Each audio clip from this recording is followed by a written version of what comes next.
Et on passe à la résolution d'un problème de chimie. Encore un exercice de chimie avec l'équation de la réaction. Exercice. Dans un laboratoire de chimie, un élève de 3e brûle complètement 4,4 g de propane dans les conditions normales de température et de pression. A. Écrit l'équation bilan de la réaction. B. Calcule. B1. La quantité de matière de propane. B2. Le volume d'oxyde de carbone dégagé. B3. La masse d'oxyde de carbone. 1. Équation bilan de la réaction. Donc nous avons ici C3H8, propane plus d'oxygène donne dioxyde de carbone plus l'eau.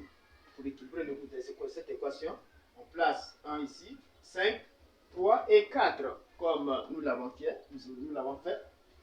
Alors, après avoir répondu à cette question, on calcule maintenant la quantité de matière. Donc, B1, quantité de matière. B1, quantité de matière.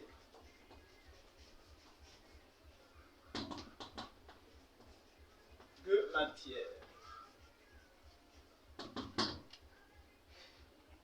Alors, à quoi est égale la quantité de matière? Nous avons vu ici que dans le cours, pour calculer la quantité de matière, on pouvait utiliser la formule suivante. N égale la masse de l'échantillon sur la masse molaire. Or, la masse molaire d'oxyde de carbone, en calculant, ça fait 44 grammes par mol.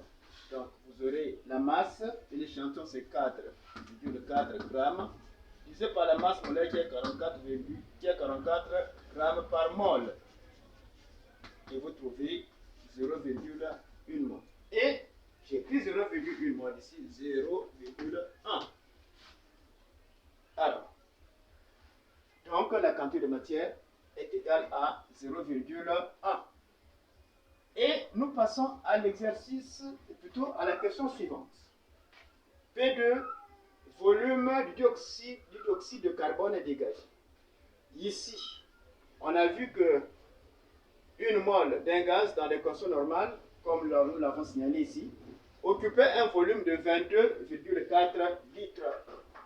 Donc, nous avons une mole occupe un volume de 22,4 litres, mais comme nous avons 3 moles ici, donc on aura 22,4 litres multiplié par 3 et vous allez trouver 67,2 litres. Donc 67,2 litres.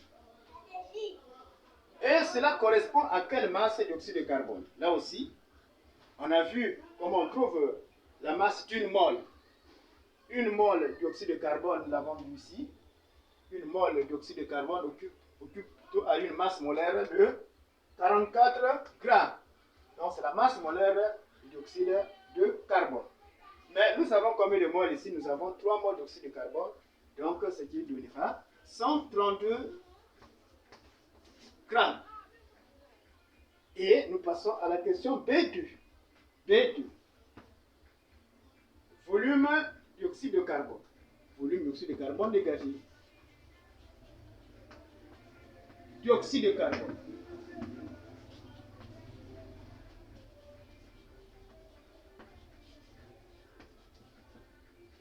On va trouver le volume dioxyde de carbone. Qu'est-ce qu'il faut faire pour trouver le volume dioxyde de carbone? Et vous devrez savoir que le rapport entre le nombre de moles ici est égal au rapport entre les volumes. Et donc nous aurons 1 sur 0,1 est égal à 67,2 litres divisé par x. Et ceci implique que x égale, trouve ici, 67,2 litres multiplié par 0,1 et divisé par 1. Vous trouvez, alors volume VCO2, vous trouvez 6,72 litres. Voilà le volume du CO2 que l'on trouve. B3, si nous sommes à B2, B1, B2, tout.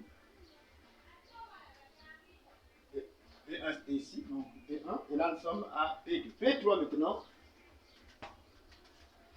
masse d'oxyde de carbone. Masse de dioxyde de carbone.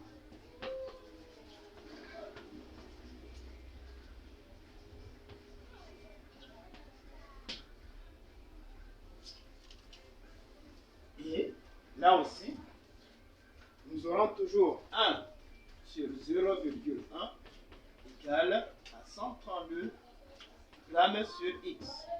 Et on trouve ce volume X ici qui est égal à 132 grammes multiplié par 0,1 divisé par 1.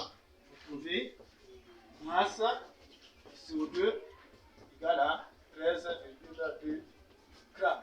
Là, fini l'exercice.